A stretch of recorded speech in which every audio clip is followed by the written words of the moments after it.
Hi, welcome back to Huffler Garage. So today we're finally answering a question that we've had, and along with our followers and commenters have asked as well. Is the 6 horsepower 2-stroke better than the 6.5 4-stroke, or vice versa?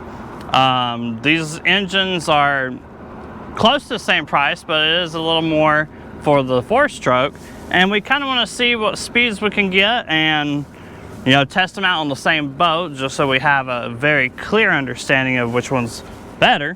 So that's what we're going to do for you today. I've got the 6 horsepower Hangkai 2-stroke on my boat right now, and we're going to take it out for a little ride and get reacclimated with it, and then pop on the 6.5 4-stroke. All right.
Alright, so our top speed with the 2-stroke 6 horsepower is 12.6. It did average right around 11 to 12 while on plane. This engine I know very well. We've had this one for several years. And, it's just an all-around good engine. And, well, let's put it up against the 6.5 and see what we get. Alright, now we have the 6.5 on here. After riding it for a bit, our top speed was 13 miles per hour. Obviously, that's not much more than what the 6 horsepower 2-stroke can do, but I will say this seems to have a little more power in the bottom end. Obviously, it doesn't have to spin up as much as a 2-stroke to get to its power point. And also, running 13 miles per hour and you don't really have to shift your weight. I had forgotten that there's a certain technique that you kind of learn when you're running that 2-stroke 6 horsepower, and the placement of your weight, and how sharp you can take turns and what you have to do. This one, you don't have to have that skill or that experience to do. It just seems to run with it. Once again, it's not much faster, but it feels better, it is quieter, and well, a simple engine.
Although it does seem to get some overspin if you turn it too hard or too sharp. Between both of these engines, the 6.5 4-stroke and the 6 horsepower 2-stroke, there's really not a huge difference between these motors as far as their power and their speed. The 6.5 is just a little bit better, but the 6 horsepower does have an onboard fuel tank, so if you didn't want to have the fuel line and the fuel tank separate for your engine, the 6 horsepower would be great if you're looking for that. Also, the other thing with a 4-stroke, you don't have to mix your fuel, so you're not having to carry around 2-stroke oil and a funnel and probably a measuring device. But all in all, realistically, 6.5 is a little bit more. It depends on your application. And honestly, once you're spending that money, look at the prices of your 12s and 18s and see if your boat can handle it, because we would recommend a faster engine anyways. But I think my overall pick just slightly comes in above the 6 horsepower 2-stroke. I like the 6.5 4-stroke. Like and subscribe and follow for more. We're gonna get these out and get some more hours on them and check out the longevity.